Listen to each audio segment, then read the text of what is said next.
Hello.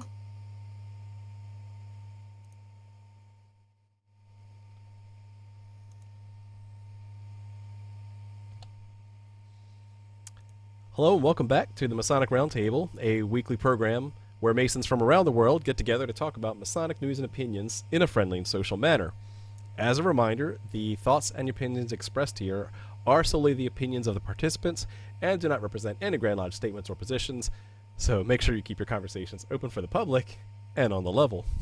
To interact with us, you can join us live on Facebook every Thursday night, 9:30, so good evening to all of you, and also live on YouTube, where we will have both the shows archived for a long time. But if you're watching us live, go say hi in the chat room now. So, good evening. Let's see. My name, John Ruart. I'm past master of the Patriot Lodge number 1957 in Fairfax, Virginia. Let's see. Who next do we want to move over to? Mike the intern. Hello and good evening. Hey, good evening. Mike the intern, Mike Hambrecht here.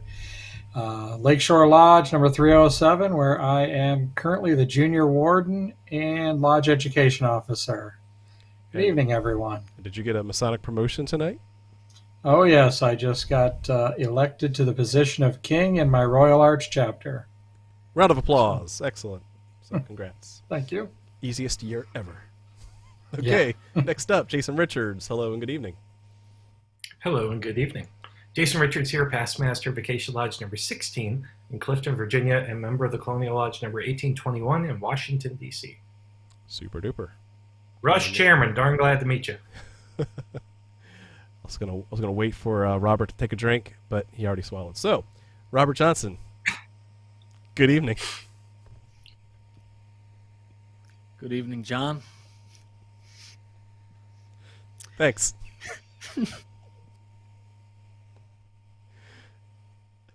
Finally, we have the brother, the brother for our special guest tonight on the topic of the Acacia Fraternity, Brother Stephen Johnston. So why don't you go ahead and give us a little bit of introduction of who you are and where you're from and all that great stuff. Yeah, thanks so much for having me. So, as you said, my name is Stephen Johnston. I am a member of Ruston Lodge 106 in Ruston, Louisiana, and a member of Westchester Lodge 322 in Westchester, Pennsylvania. And I was a founding member of the Louisiana Tech chapter of Acacia Fraternity, roll number 2. Wow. Not the first. Not the first. I was first last. Yes, you're the first place loser, but thank you for playing.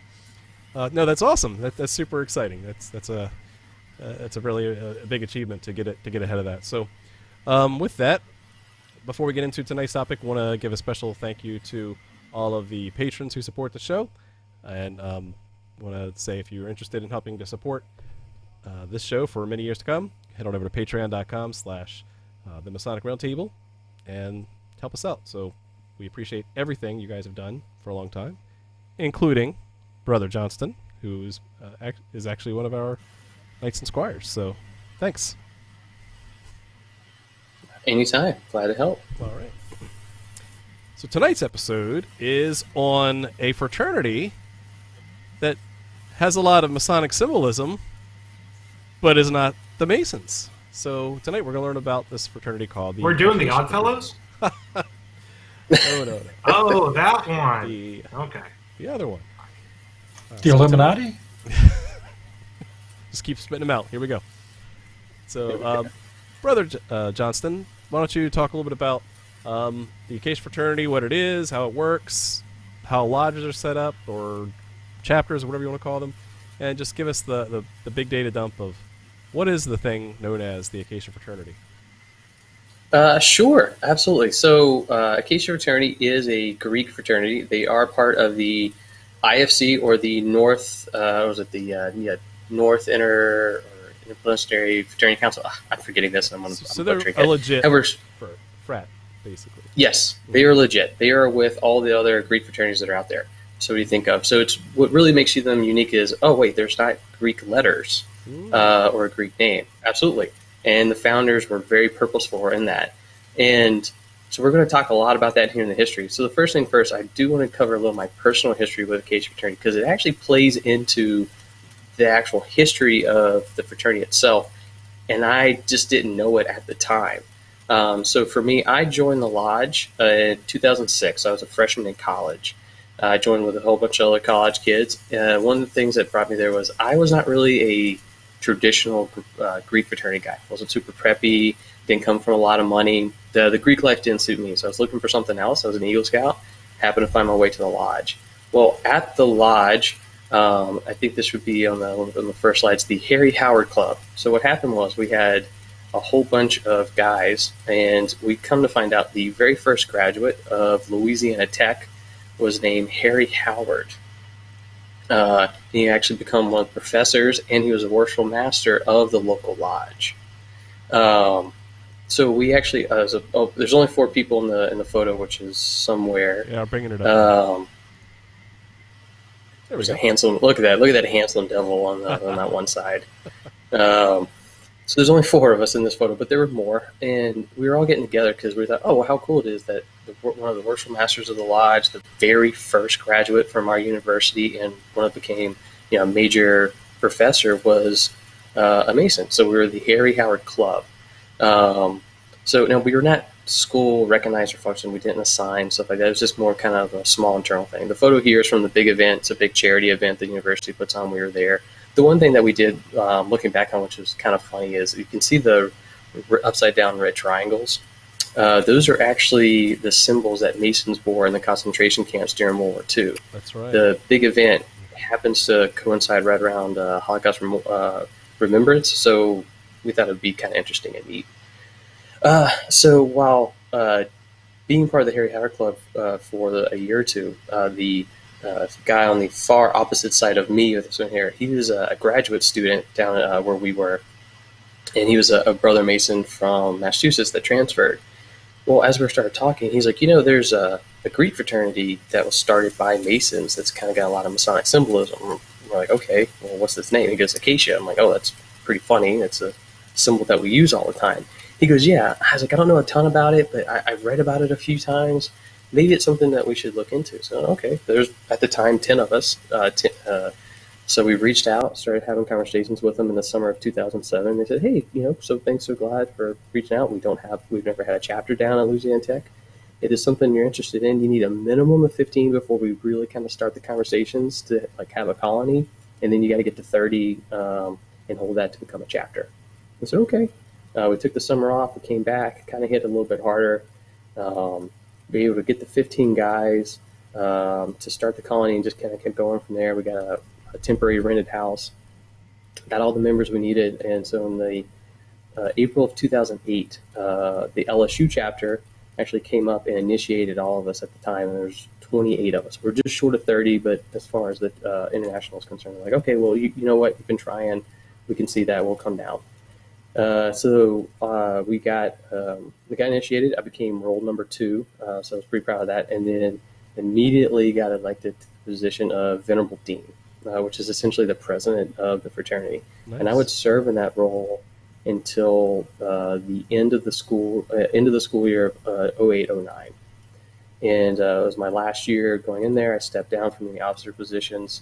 Also in the Acacia rules, you can serve any officer position multiple times except for the president. It can only be once. So one and done. Huh. Makes sense, but there it was. In 2010, we hit our members. We continued to show a little bit of growth and progress. The conclave event that year was down in New Orleans in Louisiana. So they decided to award our chapter to us. So we went down there and accepted the charter, which was a pretty big event. Yeah, so it just kind of showed we were a normal Greek fraternity in terms of that. There's our tailgating sign, our very first attempt at one. We made better ones. That one's terrible. So I know there's a lot of people judging. Our flag football team, and the reason why our shirts are tucked in because that was the rule. It looks ridiculous, but hey, it is what it is. And in the bottom right photo is actually our first pledge class. So not counting the guys that actually came in originally, like the founders. This was our first going out and rushing and getting guys. We're pretty happy about it. It looks familiar. It's in a lodge room, which we'll talk about in a minute. Why are they in a lodge room? Why not in their own building? So we kind of, went from there. Now, the chapter really went through some struggles after I graduated and left. They really started to try to compete on the Greek fraternity side of Louisiana Tech. And one of the things that had made the fraternity unique was most of the guys who joined were not typical, your standard Greek fraternity guys. Not saying they weren't good guys, they were great, but like I said, they didn't come from money, they didn't come from prep, but they were still looking for that connection. And about 2012, 2013, the guys who had joined at that point thought they could go up against the stronger Greek fraternities, and they lost. They just couldn't recruit. They went after the wrong different set of guys. We didn't have a great, beautiful house. And in 2014, unfortunately, the chapter had to close. And one of the issues they ran into, too, was dual membership, which, again, Acacia as a fraternity faced. And we're going to talk about that. And the reason why I'm telling the personal story in the beginning, because it mirrored so much of the history of the actual Acacia fraternity, and I never knew it until I started digging into the actual history. For the last couple of years, they really started recruiting guys from Phi Mu Alpha, Kappa Psi, a lot of band fraternities, honor fraternities. Nothing against those, great. The guys are really struggling to, which one do I spend the most time with? Right? Yeah, Phi Mu Alpha Symphonia right here. Right. We had at 1.7 in the Acacia chapter that were Phi Mu Alpha. And bear in mind, a lot of the guys that were part of our fraternity, in the very beginning, were almost all members of the lodge. And as things go on, those guys, the new guys we're picking up, weren't becoming members of the lodge or weren't members of the lodge and then coming over. And again, this plays so well into the history of Acacia as a whole, and it was just hysterical looking back on it. So I'll kind of start off with the history of Acacia fraternity itself, like the actual fraternity, not my chapter. So if you look at the history and you look at the original conclave and the discussion, Acacia fraternity was not started to be a Greek fraternity. It was not trying to compete with all the other Greek fraternities. So it came out in 1904 is when it was chartered, or when it was founded. That was not their goal. It actually, if you read it, it was much more of almost like an extra appendant body, like a York Rite or a Scottish Rite. So what happened was, at the University of Michigan, there was a Masonic club that started in 1898. Looking at my notes here, and they had done well. They had built a nice little club. It was open to all Master Masons. They had a large group of recorded somewhere around 100. And one of the guys who was there as an undergrad, he left for 2 years to be a teacher back in his hometown. Came back to finish his undergrad. When he came back in 1903, the club was dead. It wasn't there. And he was like, "What happened?" So he went to one of the guys that he knew that was there, and he's like, "Hey, what went on?" Like, guys just weren't really digging the club and putting stuff. He goes, "What if we start a new club, but with two purposes? One, we're going to select only the best Master Masons around, guys who actually want to put in the work. We're going to be very selective. Then two, we have a house where we can invite other Master Masons from around the U.S. to come and stay in. We'll have activities, conversations. We want to expand knowledge, have stuff like that. And here's the best part. We're going to be unlike all of the other Greek fraternities or stuff like that. We're going to allow no drinking." And this is verbatim what he said: "No drinking, no loose women," which is, I don't know why to this day, but it still cracks me up when I want to read those words. No drinking, no loose women, and only a love for education. So it's interesting to read, even back in 1904, there was this stigma about Greek fraternities. So he got together. Sure, I'm glad that they've got past that stigma in 100 years. Yes.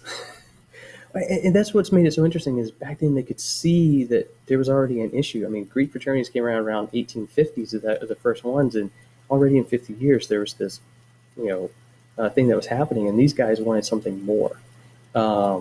So they all get together. They started talking about what should we name it? And they weren't really sure. So they actually went and talked to the past Grand Master of the state of Michigan, by the last name of Dowdy, and then Mr. Goodwrench, who was the past high priest of the local Royal Arts chapter. So two very prominent Masons in the state of Michigan. And they said, "Why don't you call it Acacia? It has a lot of meaning to Master Masons, and it's an evergreen. Why not give it a name that's meant to last? You want this to forever grow, go with an evergreen." I said, "Oh, it's a pretty good idea."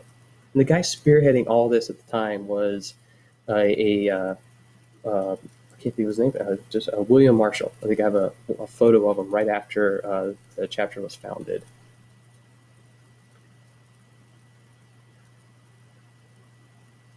Yep, there he is. Look at that handsome man. He was the big spearhead of it all. And he was the one that came back and said, no, I want this. We need to do it. And so he got together. He not only was responsible for writing the first ritual, some of the bylaws, but he also was responsible for writing the first preamble. And I have it right here. And I do want to read the preamble so you can see how they viewed the start of this club.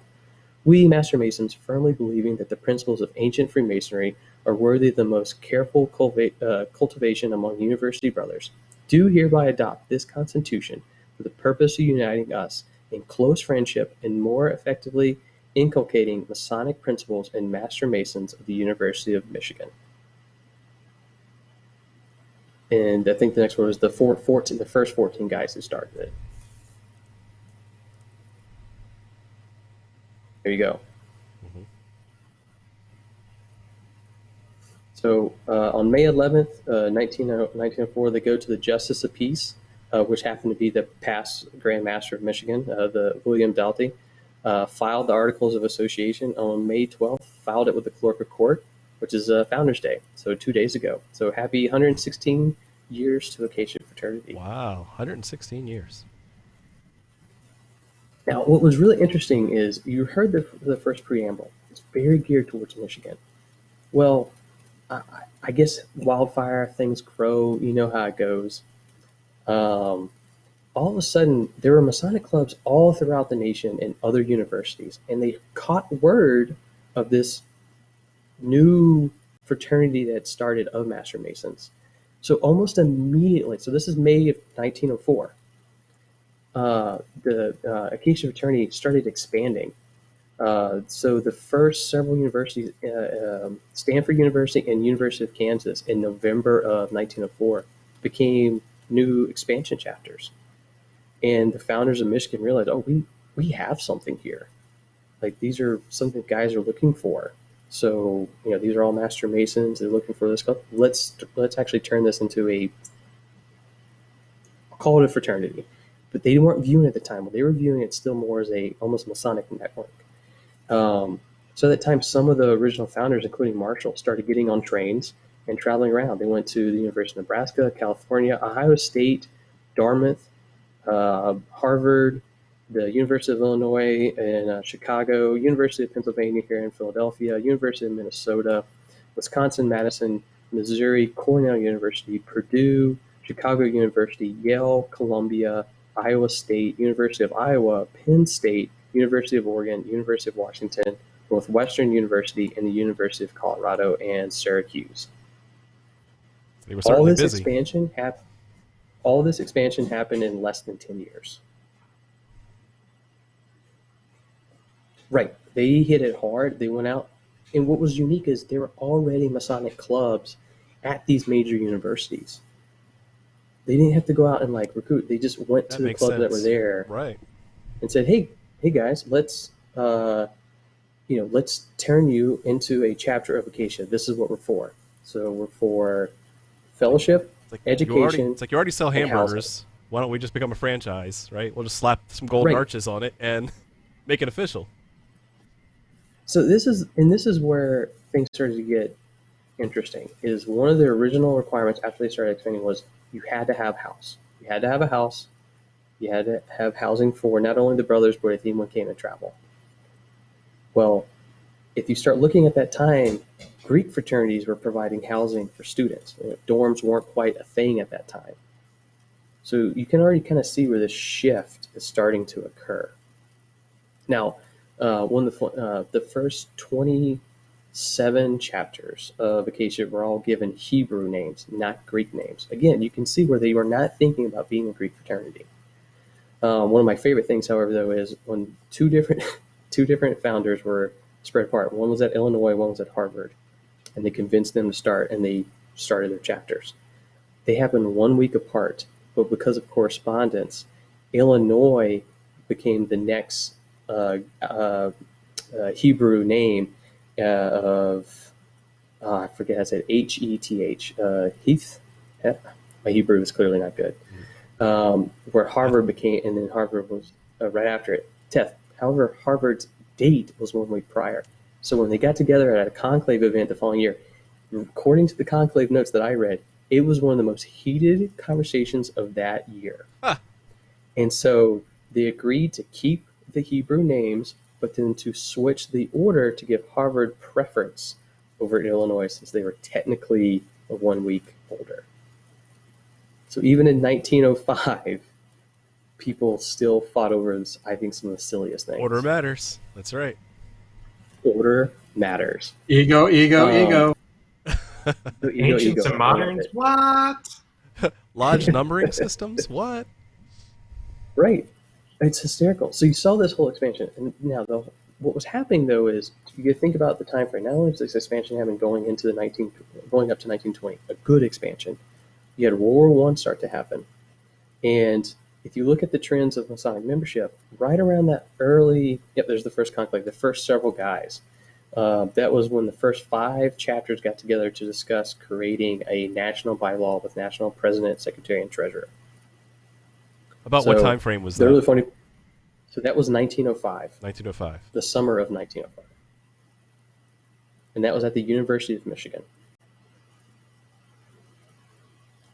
Okay, I'll get to that here in a second. So one of the things that I'll just talk about it now. One of the things I thought was really good about Acacia is when they started it, they started a journal or a magazine, and they called it the Journal as a newsletter.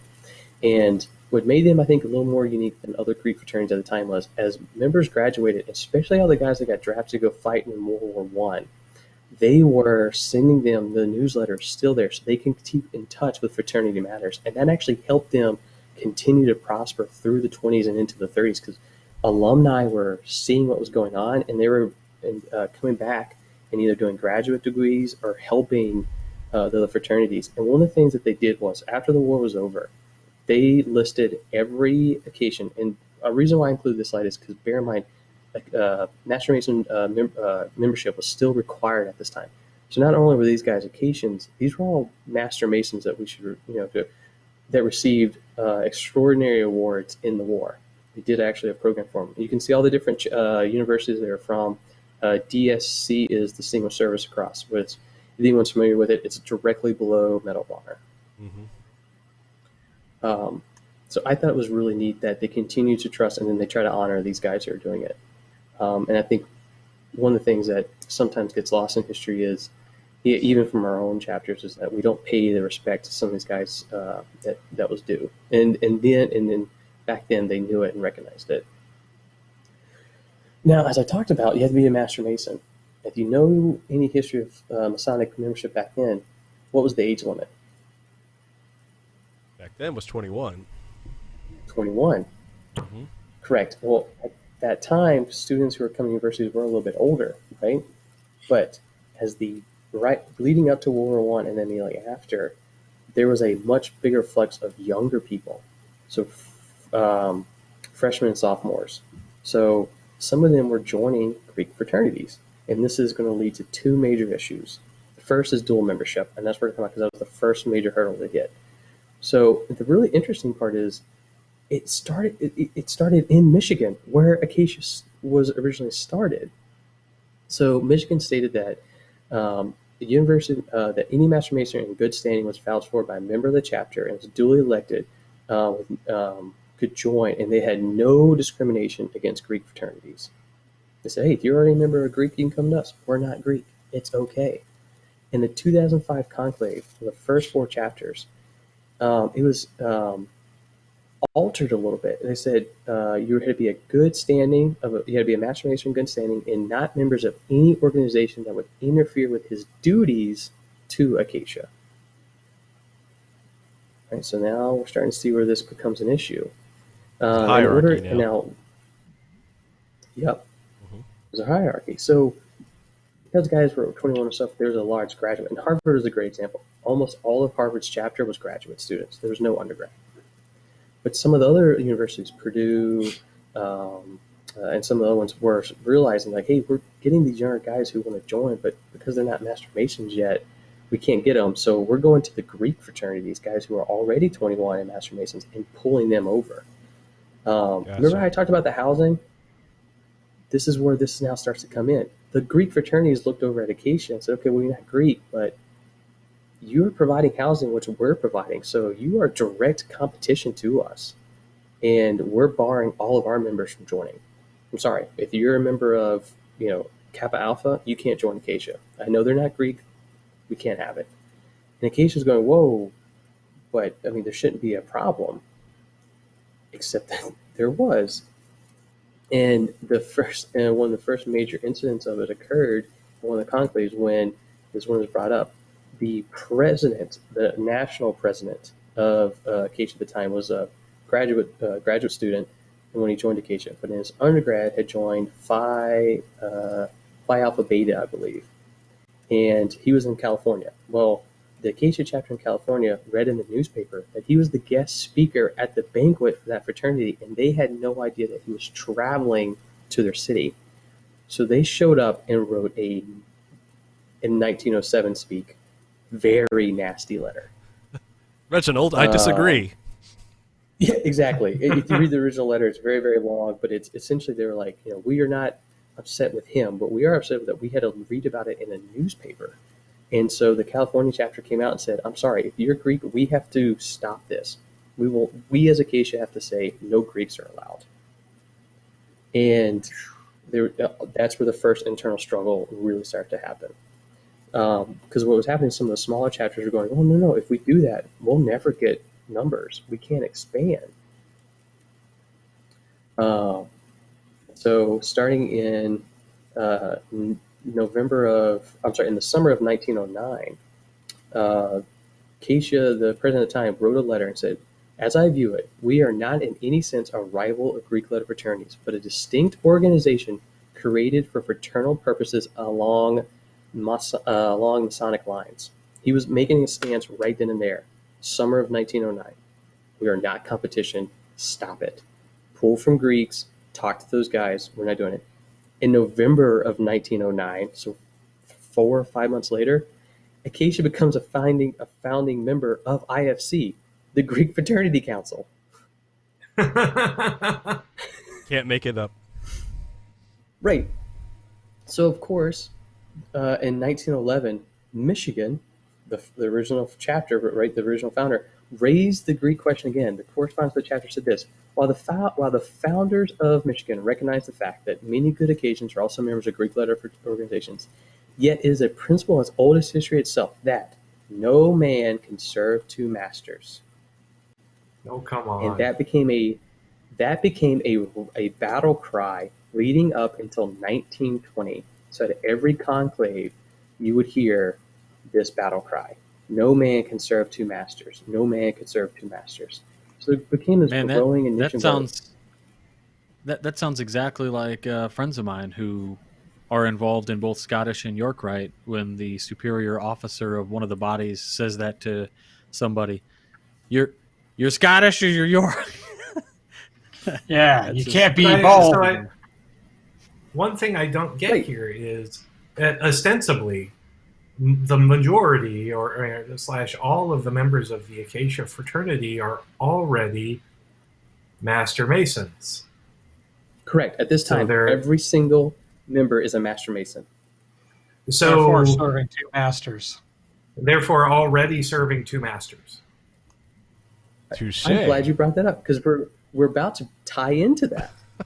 Okay. So, I'm getting ahead of myself. There's two major hurdles. We have to get through Greek first, and it just never went away. So, in the journal, which is now called the Triad, a letter went out in May of 2011.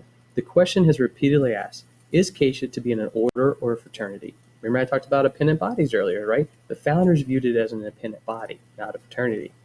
If we are indeed to be a fraternity and take our place such as in the university life of this country, and not merely a further Masonic honor to be conferred upon college Masons, we must be ready to meet other similar organizations on common playing field. Why humiliate ourselves by extending invitation to men who are prohibited from accepting our own invitations? right? So to me, I'm like, okay, it's already started, right? They're now seeing this as no longer a dependent body and honor. They are being a fraternity. So the first vote on this to exclude Greeks is an 11-11 vote, split down the center. There's Wow. 22 chapters at the time. They meet at Conclave 2012. They said, hey, we have to take a vote. 11-11 down the center said, okay, I'm sorry, it didn't have the 2/3 we need. We can still accept Greeks. So, but what they did was when they took this vote, the next day they came back to vote, and the wording here is really important. So the word on the first vote said, members of general, national, social, college fraternities shall not be eligible to membership in Acacia, and members of Acacia joining general, national, social, college fraternities shall forfeit their membership in Acacia. So on day 2, that whole thing there says, except for they added no active member in the beginning. Because what they were saying was, hey, at Harvard, it's all graduate students. They're no longer part of undergrad Greek fraternities. But this wording means because they can't join. So Harvard and Yale and some of the others came out and said, hey, no, if they weren't undergrad, it's okay. It's a loophole. And they asked at this time an honorary member of Acacia, former President Taft, to do a speech and write a letter on it. And he did. He wrote a beautiful letter, and all it did was piss people off. Because he was such a general statement about just being in a fraternity and being good. And what Yale was trying to hope for, show that no, we can take Greeks. It did the exact opposite. So nice try, but it didn't work. So this vote every year at Conclave kept coming up, and every year it started getting a little bit more, and a little bit more, and a little bit more until it hit to the point where, okay, this is it. So in 1920, before the vote, Dr. Alfred Lawrence of Columbia said, okay, we need to ask ourselves 5 questions before we do this vote. If you answer yes to all of them, then being anti-Greek is justified. Do we intend to change the fundamental policy of our fraternity? Do we intend to voluntarily abandon an integrated part of our past of Masonic activity in university centers? Do we intend to alienate all Masons of Greek letter affiliations? Do we intend to pass national legislation over the protests of certain chapters where they know such legislation will force some chapters to surrender their charters? Shall we continue our former policy, which assert the united support of Masonry, and shall exclude certain classes of Masons in the result of meeting this? Only by answering yes to all these can we truly say we'll be anti-Greek. Well, it didn't work, because they went to a vote and it was 22 to 25. I'm sorry, 22 out of 25 said, nope, sorry, we're banning Greeks. Wow.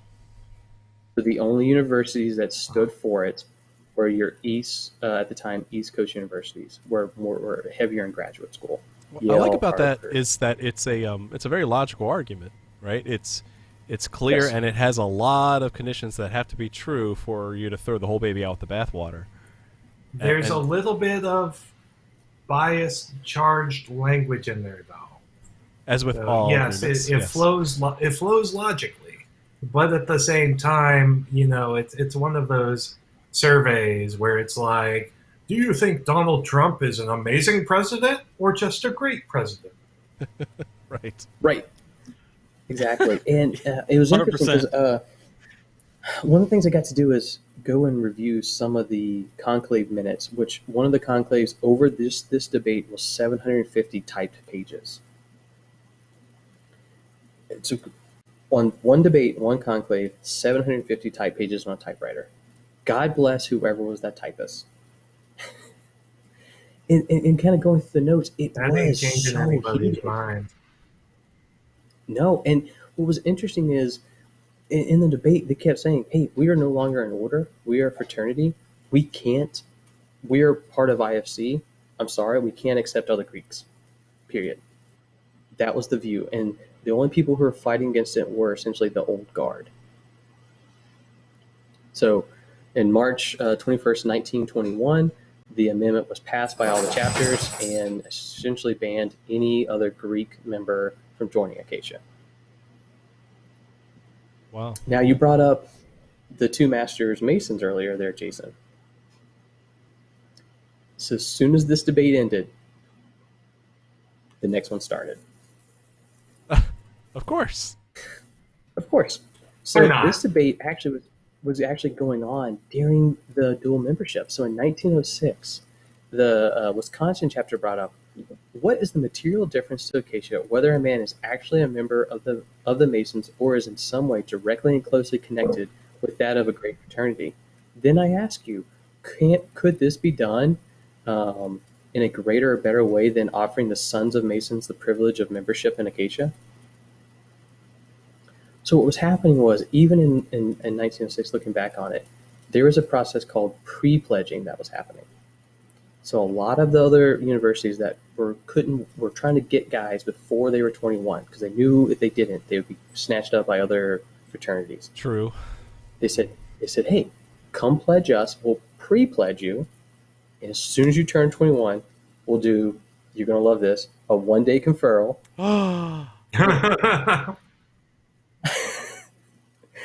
Get you your Master Masons, we'll get you your third degree, and then we'll bring it right into Acacia. Oh, it hurts. It hurts so It's bad. like the shrine.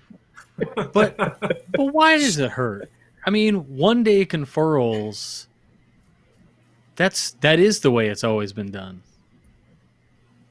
To take your time and do it correct is new. Robert, your connection's breaking up. I'm sorry, looks like you're gonna drop.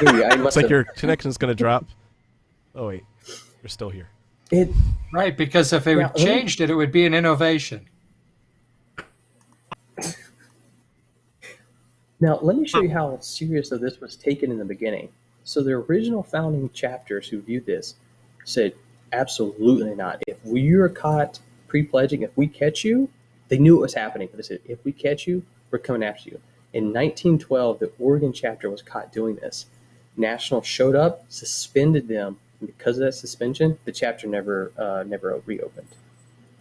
Wow. So, talking about cutting your own hand or cutting your nose to spite your face. Like, could there be a movie like Meatballs, but about Acacia? Green beans. Revenge of the Nerds 3? Yes.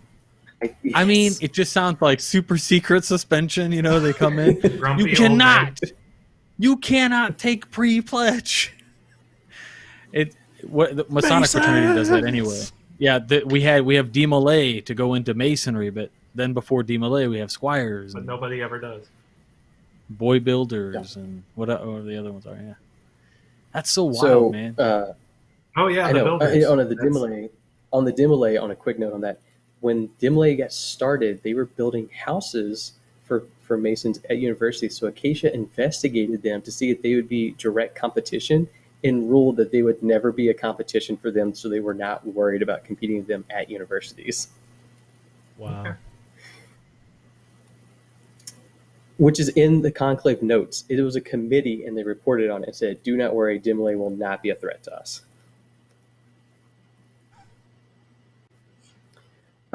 This is utterly fascinating, I have to say. Right, it really is. The whole reading on it was everything. And I really got to thank the national office. When I knew it was doing this, I reached out to them and said, what information can you give me help with? They were super accommodating. They sent me a couple of books, including The Ritual, and hey, no free charge, here it is. So to Patrick McGovern, who's the executive director there, like, kudos to you, man. We met when I was an undergrad, and you went on a whim to let me do this. So I know he's not watching, but thanks, buddy. This sounds like it needs its own big history book. It does, and that's the really sad part about it is a small history book was done at the 50th anniversary, and it's never been followed up. So there's, and then they were looking at it. The guy who wrote it was one of the founders from Penn State. So he's looking at it even from, 1907. Like, he was there in the beginning and watched this whole thing. After 1912, the pre-pledging was happening because they're so focused on Greeks, the Masonic requirement kind of took a back seat, right? Now remember, 1921, Greeks are gone. You can't pull a Greek. Well, in the conclave in 1925, the delegate from Nebraska announced, we've come before you with a limited plan of pre-pledging, which we really believe will benefit the fraternity. We do not want to lower the requirements of initiation. We do not want to destroy any of the fine Masonic background. but we do want a few changes that will enable us to live and prosper as a college fraternity. At this point, right, we've shifted. We are a full college fraternity. We're not an order. We want to legalize a thing that almost every chapter has been found necessary at one time or another to do. So they openly admit, hey, it's happening. Let's just make it legal. And up at this point, there was a super secret committee, Robert, and they would actually travel around looking for chapters doing this. And if they got caught, they would put them on suspension. No, double secret probation. Double Yes, secret double secret suspension. And as soon as they brought this up, it was an instant debate, and it became old guard versus new blood. Because what happened was, right after World War I, there was a great boom in fraternities, especially with Acacia, right? All the guys came back from war, they're finishing up their degrees. They called them rehabs. And there was a great boom. But as soon as about 1923 happened, it shrunk. Those guys were gone. There was no new Masons coming into universities, no old members. It was a young man's game. It was switching to what we think of in universities demographics now. And chapters were struggling because remember, part of the requirements was having a house. So, how do you get a guy to come in? The one thing that was really interesting up until this point is they allowed both students and faculty. So it just wasn't for students. Like faculty members could be, and that's how you get guys like Taft and other members becoming members when he was at Yale. So, and they did it. They actually sent a committee out to look at the numbers of the trend of Masonry in the country. Is Masonry seeing a decrease in numbers? And they reported back that yes, they are. So they were like, oh, this actually could be an issue. And it became a heated debate, and every year they kept debating it. And it got to the point where in 1931, what they did was they said, okay, you don't have to be a Master Mason, but you could be a son of a Master Mason, or you could be recommended by two guys at the local lodge, right? They're trying to find this compromise. Like, hey, if two guys at the lodge could vouch for you, you could come in. So you're doing pre-pledging without doing pre-pledging, right? And this was 1931. Didn't work. In 1933, due to the Depression, they couldn't get together, so they did a mail-out ballot in conclave. And the two amendments that they voted on were this: removing the percentage basis of Masons and Sons of Masons, and so what we talked about. It was voted on 57-0 to remove it.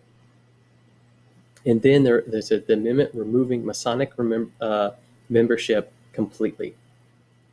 47 yes, 10 no. Wow. Ouch. Somebody Big deal. do you feel like that was a growth maneuver, or like a we don't need that anymore maneuver? So What was the time frame for this again, Stephen? 1933. So that's The Depression. That's right in the throes of the anti-Masonic era. Yep. Because what? dip in Morgan membership. was 26? I think so. Morgan was 18 though. 1820. Oh, yes. Oh. 18. Yeah. Oh, right. No, but we were definitely Sorry, I'm still. in We were the in a wrong- dip. We were in a dip We're membership. still in the wise. dip, yeah. Yeah. Right. We were in the dip between the two wars. So remember, this 47-10 was the delegates, not the chapters. So because this amendment was approved, then they had to send out another ballot, one for each chapter. So now that the delegates have approved, the chapter now has to approve. The final vote was 20-7. 20 to remove it, 7 to keep. Now, the universities that said no, let's keep the Masonic requirement were Harvard, Cornell, Franklin, Penn State, Purdue, Indiana, and Iowa. Do you notice a trend between all those universities?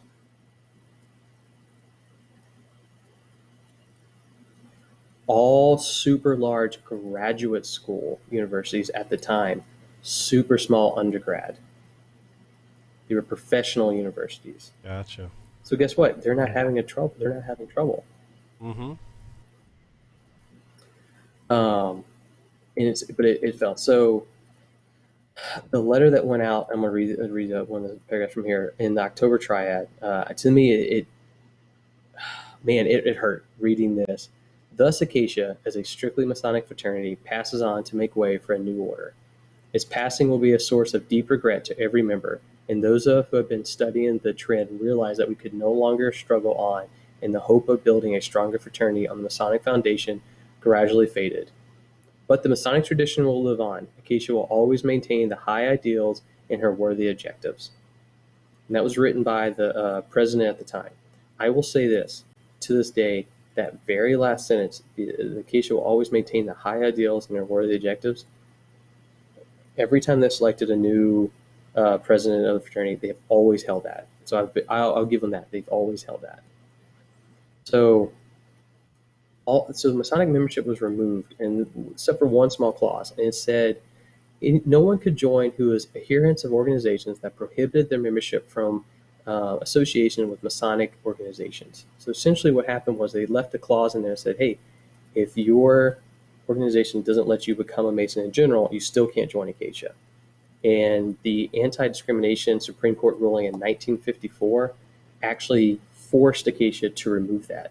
So up until that time, you think about all the demographic groups that couldn't join Masonry or weren't supposed to at the time, right? Catholics, everything else. That actually excluded all of them from joining Acacia, including up to that point, none of them had ever had any non-white guys. This is a good way to put it.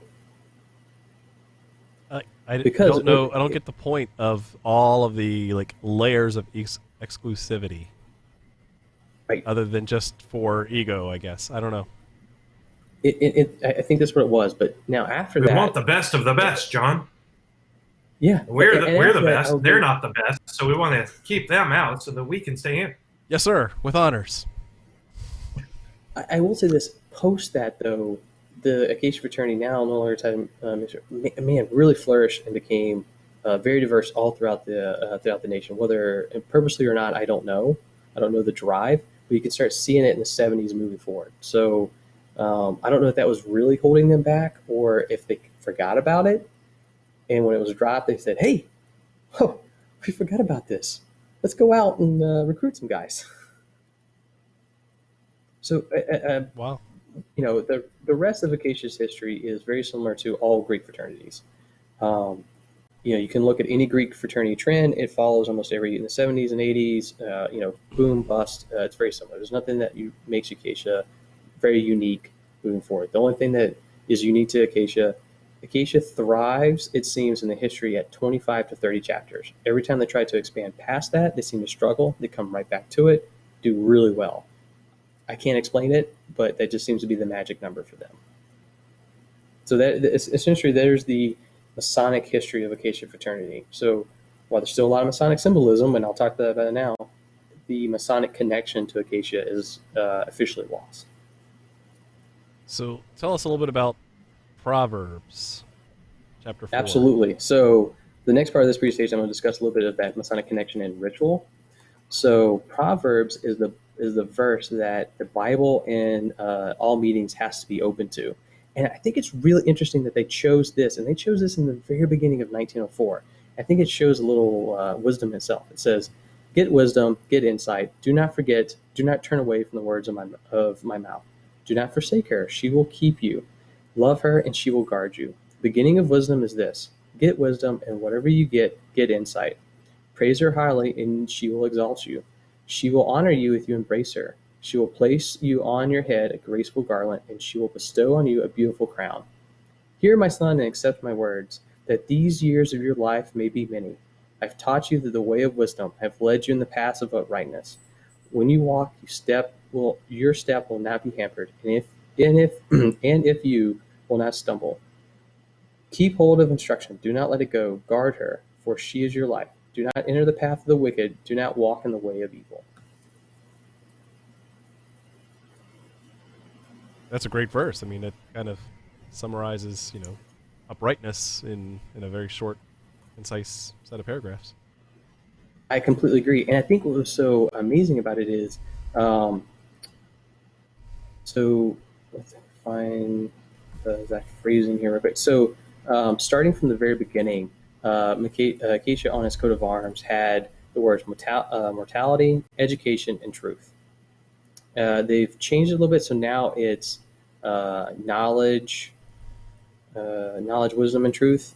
Just some word changes over the years. However, the same Mortality is too scary. Yeah, yes. There are no skulls in the Acacia Fraternity. There is no skulls in the Acacia Fraternity. But I think it's what made, though, all these guys through all those years. So the original ritual was written in 1904, and except for some word changes, has actually never changed. They've kept it. And there's some beautiful language. So the guy who wrote it, if you remember the two guys that they talked about in the beginning, hey, can you help us think of a name? So the Acacia degree, it's called 3 degrees. It's really almost like 3 acts because it all happens on one day, not a one-day class, but there's 3 portions to it. The first portion is a test, and this follows more with York, right? There's a test. The second portion is the journey, and the third portion is being brought to light. You are seeking truth. Now, what's really interesting about it is at the 40th anniversary of Conclave, a lot of chapters were reporting, hey, if we switch the second and first round, we're seeing a lot better response from candidates. And so Acacia as a whole said, okay, look, you don't want to do 1, 2, 3. If you want to do 2, 1, 3, go for it. If you think it works better for your guys. So and we're just kind of testing that out. Like, we got this ritual. I think we'll just swap some things around. Innovations. And the reason why I say it was unique, they didn't actually change the ritual itself. They said it's your call based on your guys. So what the first section of the first degree is testing your knowledge, and it's no like, look, if you go to the Acacia website, the pledge manual is there. It's called the Pythagoras. Like, this is not some major hidden secret. This is not Skull and Bones. You are, as a pledge, you are traveling the path of Pythagoras. What is the most famous thing that Pythagoras is known for? Pythagorean theorem. His beer. I love this, by the way. Yes, the Pythagorean the Hippocratic Oath. Yes. Oh, wait. Exactly. So your first test is on knowledge, and so your knowledge is on what Pythagoras was known for. It's the 47th problem of Euclid. Somehow, I feel like there's a connection to Masonry there somewhere. Sounds familiar. Could be wrong. Sounds familiar. Never and heard then the of it. second one, Especially in Pennsylvania. and the second, not in Pennsylvania. And in the second one, you take the journey of Pythagoras from Greece to Egypt, and in that journey, you go through 3 stages. Let me find my note on that real quick. Make sure I get the. Yep. So in the second one, you're taking a toilsome path, and you go through faith, trust, and thirst of knowledge. That is verbatim what the ritual says: faith, trust, and thirst for knowledge. So you travel as Pythagoras, and then after you go through that, the third section is the obligation and explanation of all the symbols and stuff like that. If anyone's ever been through any of the degrees or York Rite, this sounds very familiar. But there's that test and then the journey. And a lot of chapters are going, well, how about we make them journey first and then test them? And it was, I'll give it to the guys at the time that said, oh, yes, that makes sense. Go ahead and do that. Mm-hmm. So talk to us a little bit about some of the badge and symbolism. Symbols. Yep. So the badge on that you see with all the pearls, that was the original badge. So when they were making the symbols, Acacia was very particular, the founders of Michigan. They said it had to be a 3, 4, 5 right triangle, Pythagoras, in the first quadrant. And they weren't super particular on the design of the badge yet. So what you see there is just all pearls, and in the center it's just 3, 4, 5 triangle, and in the center are 3 more 3, 4, 5 triangles, which allude to. Make sure I want to make sure I get this right. Stand for knowledge, truth, and virtue. And there's the 3 Hebrew. Now, I have yet to find any information on what the Hebrew letters I was represented. Mm-hmm. I could not find record of it anywhere. And I tried to look up the Hebrew words for the English translation, and they don't match. So I'm not sure. And then in around 1914, they actually standardized the badge. So what you see there now is the new actual standardized badge. So you have the 3, 4, 5 pearls with the garnets in the corners, and then they removed the Hebrew. In 1914, they removed all Hebrew from Acacia, and actually then switched over to Greek right before they became a Greek fraternity. And what you see here are the three that's really interesting. coat of arms. That's really interesting, Stephen. Sorry to interrupt. No, absolutely. Because I've seen those pins on eBay, because that pin is very, very similar to the Phi Mu Alpha Sinfonia member pin. Right down to the seed pearls, the black lacquer with gold trim, and the garnets. So let's see if I can get to the camera. I mean, there's mine right there. It's not focusing very well, but I do have it. So it's to be worn only by members, their wives, sisters, or daughters.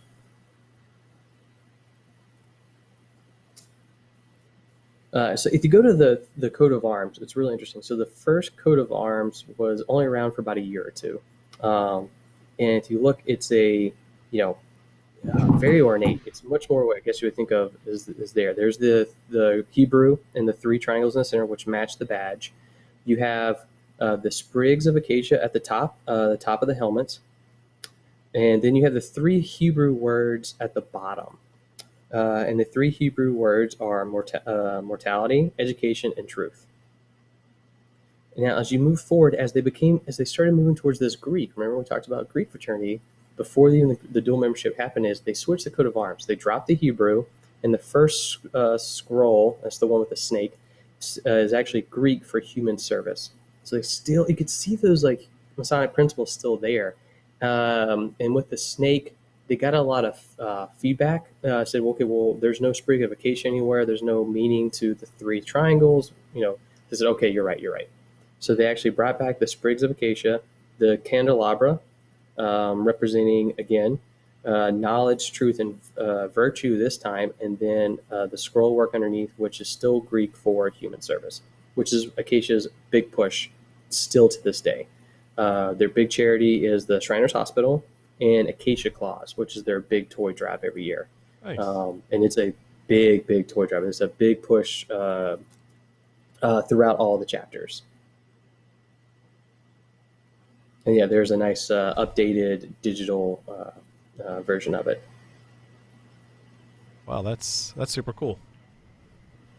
So there you go. I mean, I could go on for 3-4 hours, but that is essentially the Masonic link of Acacia Fraternity to its past. A lot of it's still there, but to this day, you don't have to be.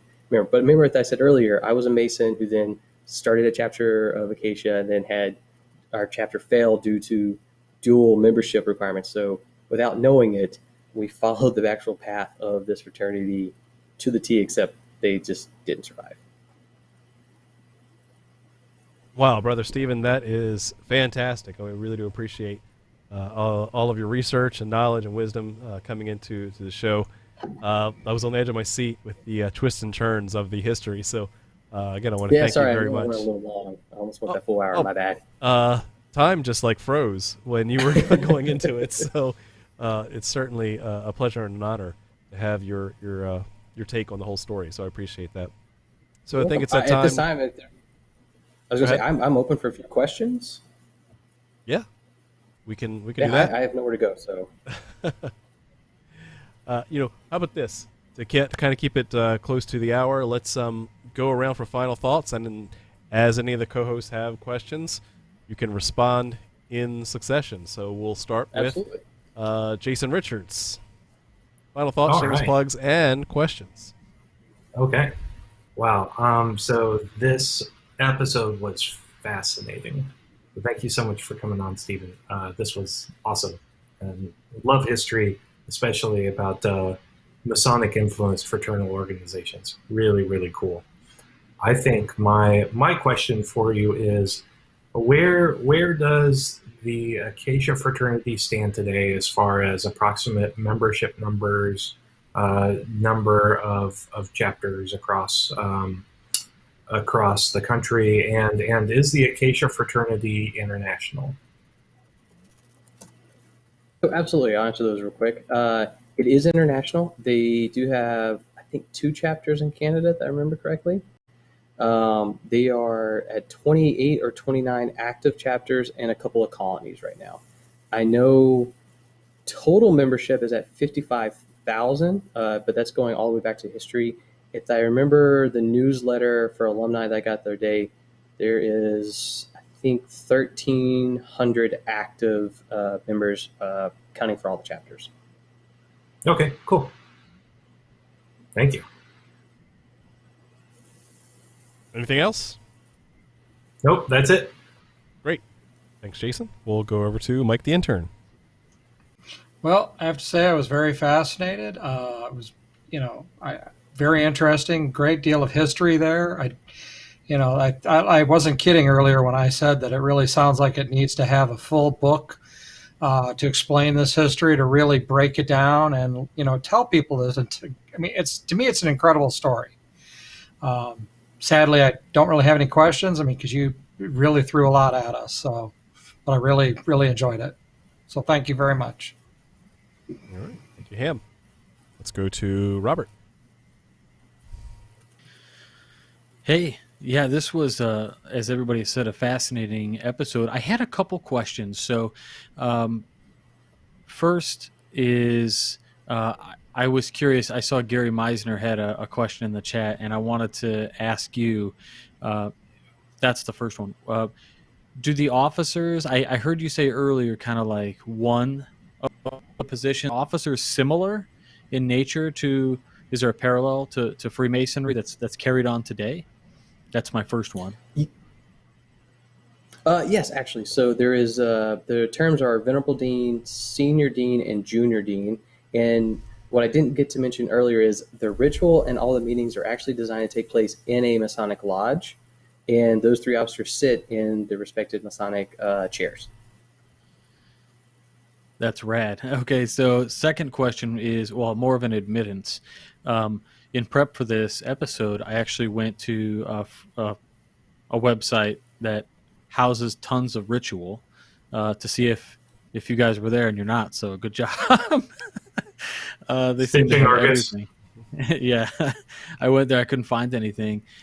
So second question is, in relation to how you guys are set up, are there because it kind of came from Masonry and it's more of there's a lot of there's a lot of symbolism, a lot of Greek fraternities.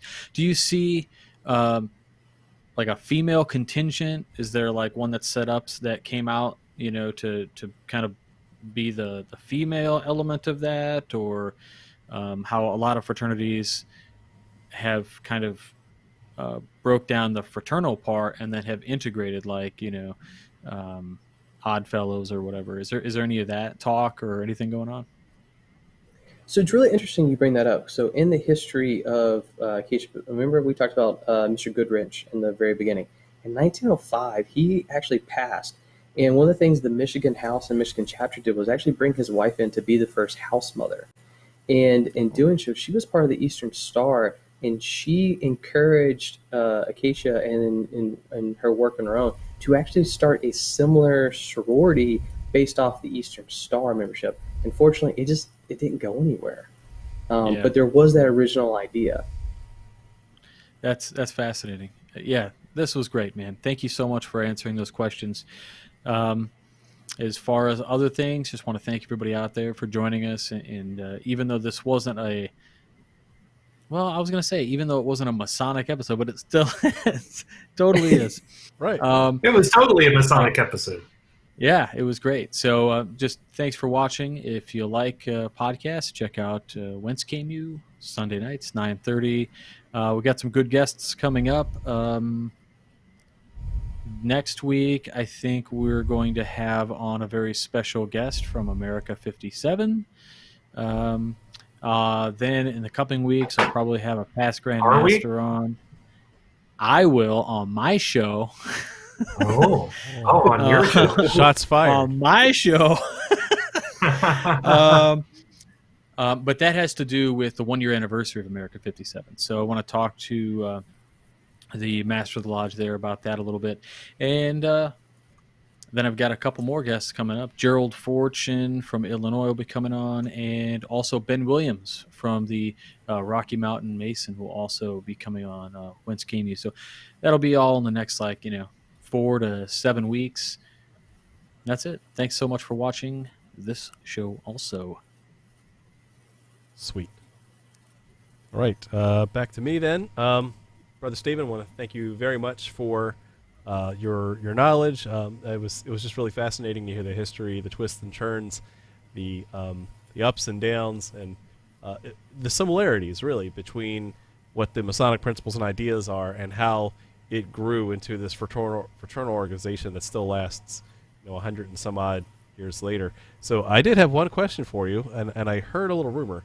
So since it was founded by Masons and had for a good period of time Masonic exclusivity as far as its members go, would it be possible, even though I'm not a member of the Acacia Fraternity, to actually attend or watch some of the Acacia ritual?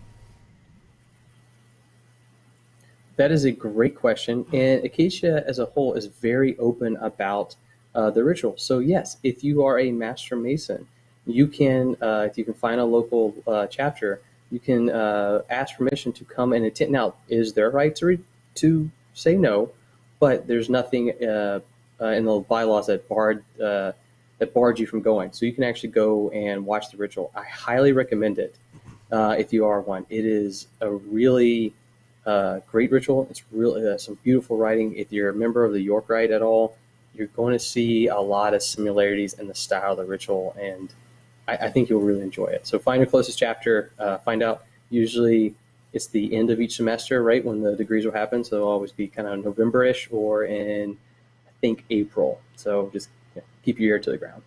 Except for now. Don't do it now. Yeah. Hey, that is super awesome. Brother Stephen, I want to, again, thank you very much for all your research for the show. And this has been a fascinating episode. So you heard it. You heard it here first. If you want to go check out some Acacia Ritual once we open back up, go check out your closest Acacia Lodge. And you can check all that out, correct me if I'm wrong, at acacia.org. I think it's that is correct. The website for all of the information you want to find out about how to join, where they are, and all that. So, again, I learned a lot, as I always do every time we do this. So thanks again. And thank all of you for watching, and keep searching for more light. Have a good night.